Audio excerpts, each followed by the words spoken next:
video. This is Dr. T. Just listen to a video of a guy expressing the true sentiments of white people. White people are tired of this shit. White people are tired of hearing racism, oppression. Oh God, they're racist against me. White people are tired of hearing black people's excuses of why they. Dr. T, they're not the only ones. They are not. As a matter of fact, they are the furthest from the ones who are all out exhausted. Because we have had to cover up for, we have had to stand next to live with, to be raised by and raised around these sorts of individuals that you refer to. We've had to tolerate them throughout our lives. And for the first time, probably ever, we are realizing that it is okay to distinguish ourselves, to separate ourselves from these individuals. Now, you may be asking yourself, which individuals are you speaking of? Which ones? And to that I say, you know exactly who the hell I'm talking about. You know exactly who I'm talking about. That's why there's an image that popped up in your head. You can sit there and pretend all day long till you're blue in the damn face. We all know the difference between regular civilized black folks and ninjas. And I'm sorry that I have to continuously use the word ninja because it makes a bad reputation for actual ninjas. Ninjas are dope. Real ninjas are dope. But not real ninjas. You know what I mean? Ninjas, I love ninjas, but I can't stand ninjas. Catch what I'm throwing? So, yeah, Dr. T, they ain't the only ones. Can't graduate high school. Why they can't raise their kid here. Black people's excuses of why they can't graduate high school. Why they can't raise their kids. Black kids running all over the city. Running all over the city, no parents. I know why, because the parents let them do this shit. I've worked with black parents for decades. They won't work with you. They won't cooperate. Their lives are going down the tubes, and I can't get black parents to do anything, especially black mothers. I have seen black mothers chase the men that wanted to be there for their kids out of the state with their obnoxious, degrading, and conflicting behaviors constantly. The men just left the state. They couldn't deal with it anymore. And I knew they weren't lying because I met with these women and they were like that with me. And I was trying to save their child. White people are done. And when white people get sick and tired of us and these crazy behaviors and trying to blame them for it, this white people, no one's hearing that anymore, black people. No one's hearing that anymore. White people are getting ready to remove their support. I think what's actually more embarrassing and confronting than anything else is the fact that most white people just simply don't care. Because the conversation has always been around, well, white people are racist, white people are against us, white people are doing this to us, that to us. Most white people, just like most people on this planet, because what the hell is even white besides a concept? And y'all even accept that. You know, race-obsessed individuals with this leftist mindset. You say race is a construct and everything, gender is a construct. So whiteness is a construct. But let's use it for the sake of the argument. I think what's the most embarrassing aspect is that they just don't care. They are indifferent. And that's the part that I believe actually hurts. You are obsessed with them because you continue to look to them. You continue to want to look like them while also essentially accusing them of all the grand evils in your life. What is more embarrassing and more hurtful than somebody who is genuinely out to get you? They're fixated, focused. They're focused on bringing you down. What's more embarrassing than that is somebody who just doesn't give a damn about you. I'm saying, like, just doesn't care, right? You're not even in their thought process. So that's why black folk will oftentimes gravitate to the pandering of the left and the white liberals, because at least they're talking about us. But it's still not enough, because it would never be enough, because it's not a case of actual racism. It's a case of a lack of self-esteem and self-worth. That's what's actually going on here, right? And it's the projection of that onto everybody else. You know, I hear this thing, especially coming from, liberal feminist black women.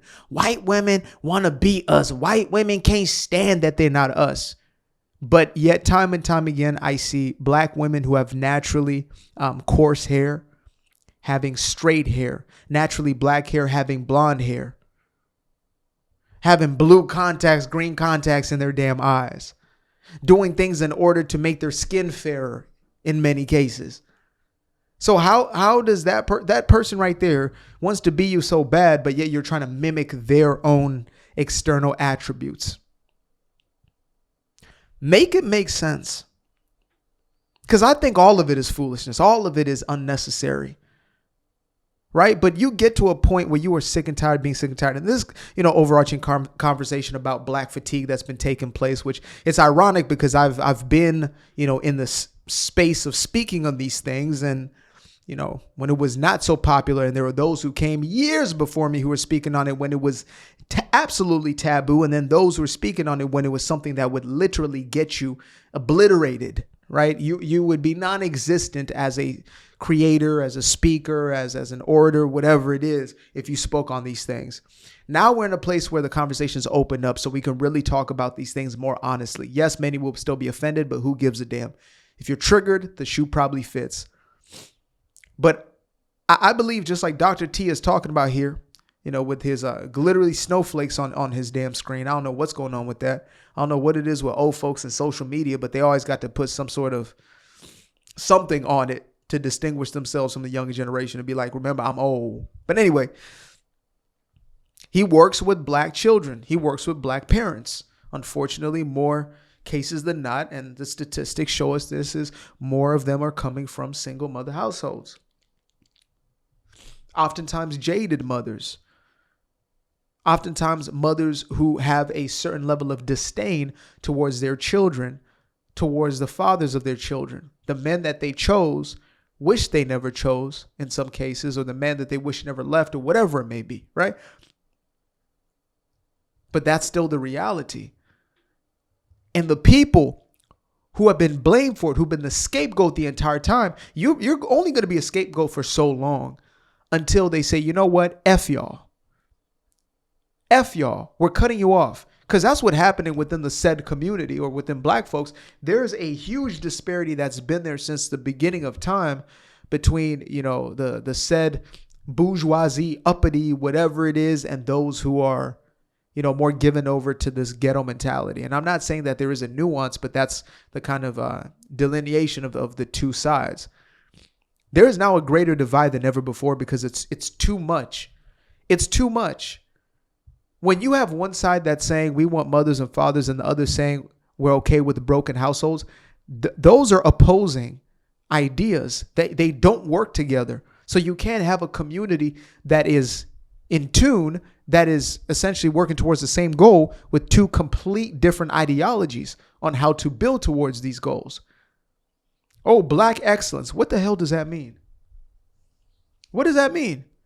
Because to some people it means, making music about selling dope, about destroying your community, and then making money, profiting off of that, profiting off of freak offs. And now you're trying to talk about black excellence. Diddy, allegedly, Jay. What is it? Because if you have one side, we've always had this thing of like the mixing of the profane with the sane, right? Like mixing the right with wrong. And I think Jason Whitlock probably breaks this down in the best way I've heard thus far. But it's like, why is it that in the NFL or, these professional leagues, it's like you're not a rapper, but you have to have the aesthetic. You got to have the diamonds dancing. You got to have the grills in your teeth tatted up, wearing the same stuff, speaking in the very same manner. as the street cats. Like, what is that about? I grew up around black kids who went to private school. For high school, I went to a private school. And that's when I was in the most tomfoolery. I'll just leave it at that. Y'all can figure out my story as we move forward. But I remember kids who were not about that quote unquote life at all. I'm talking about grew up in the wealthiest of areas, etc. Black kids. But there always had to be some sort of, you know what I mean? There had to be some sort of edge about it, which is quite unfortunate. I mean, for me, it went all the way. It wasn't about an edge. It was about me actually embodying that lifestyle. But I would see kids who didn't want to fully go there, but they still had to dabble. You in the suburbs, but you still want a little bit of hood and a little bit of street. It's like when you see white folks who are middle class, upper middle class, wealthy, you don't see them putting on no redneck, hillbilly sort of mentalities on, at least not at the grander scale. They don't carry those sentiments with them. They look to polish themselves and remove themselves from that. But yet you get into the NBA, you become more gangster in the NBA. John Morant, you get hundreds of millions of dollars later in the music industry. You've been in corporate music for how long? And now you're becoming a blood member of one of the most dangerous gangs. Chris Brown, Brice Breezy. Why? Always having to prove some damn thing out of this identity. That's why folks are sick and tired of it. That's why I can't call it a counterculture. It's become the mainstream culture. And it has to be a breakaway from it and a complete abandoning of it in order to change. Even me, I had to realize that. I'll tell y'all right now, I had some piece of dark chocolate that my girl gave me when we left when we left breakfast or brunch this morning. She said, here, take this. I don't know if I was going to eat it or not because I've come back to, fully clean up my diet. But I left it in my back pocket. Chocolate melted in there. Let's just say I had a chocolate situation. None worse than wearing some light jeans with chocolate all melted in a back pocket. You understand me?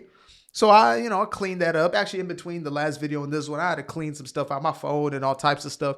And I'm like, damn, white tea today. White tea today. I had my little grandpa sweater on, whatever. I said, white tea. Oh man, I don't want to have to put on because I got a tank top under here. But I said, you know what? As long as they can't see the damn chocolate on me, it's fine. I'll just leave the white tea on. I'll leave this on. But I don't want to project an image anymore that is counterintuitive or counterproductive. I don't want to latch on to those aspects of that way of living anymore. Even when it comes to the music, as much as those beats bang and some of that, I'm from the Bay Area, like that shit knocks. But it's like filling my mind, saturating my mind, continuous support of that sort of messaging. What is that doing? It's continuing to push and perpetuate the very same culture. At least it is enabling that very same culture. And I don't want to be an activist. I don't want to be an activator of that anymore. I want to be a neutralizer of it. It's not going to be easy because there's a lot of stuff, even, ways, speech patterns and things of that nature. I'm very cognizant of the way that I, articulate myself, not to try to go over people's heads and do the whole, the faux intellect thing. No. Like, I'm not trying to be impressive anymore. I want to be impactful, right?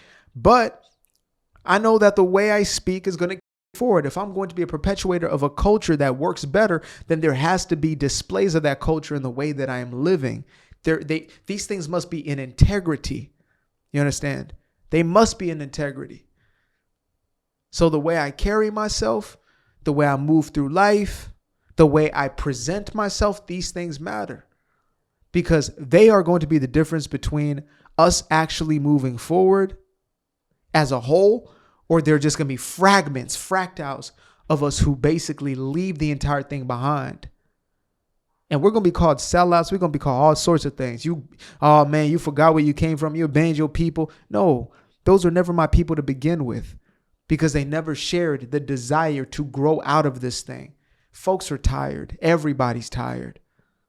So, yeah, I can only imagine what it is for decent white folk because there's some Some real sketch white folks, just like every other group of demographic, poor, rich, all that. There's always going to be sketch individuals. But when the whole culture's pushing for something and it's not embarrassed by it, blame them for it. This white people, no one's hearing that anymore, black people.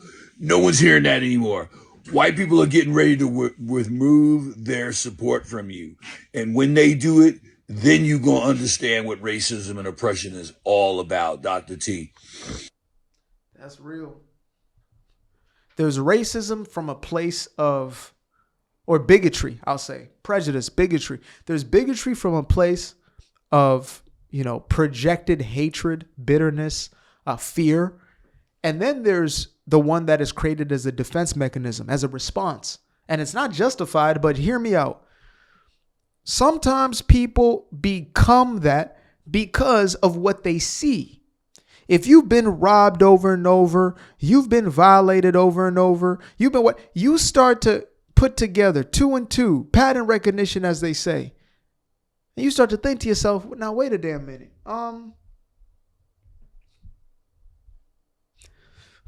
Seems like the same people are doing the same things, and it's not that you want to be, but there's a video that folks are telling me to go find. Please, somebody find this video for me if you can.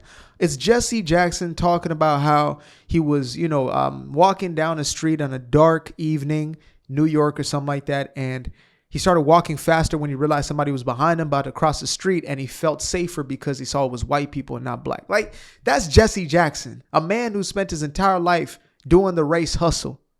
Like it was a brand new dance, like the Soldier Boy. The race hustle, do the race hustle, do the race hustle, do the race hustle, do the.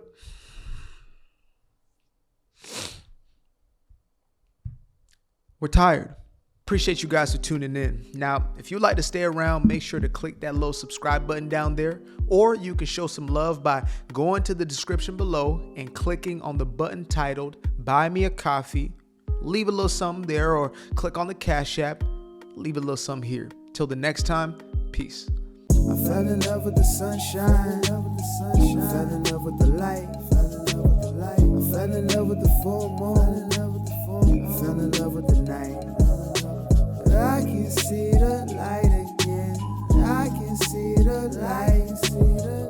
You can see the life in him illuminate the night. I know the time is taking a 3, 6, 5, that's a full rotation. I see you looking up, you know them constellations. Constantly gazing like house of praises, you get to praising.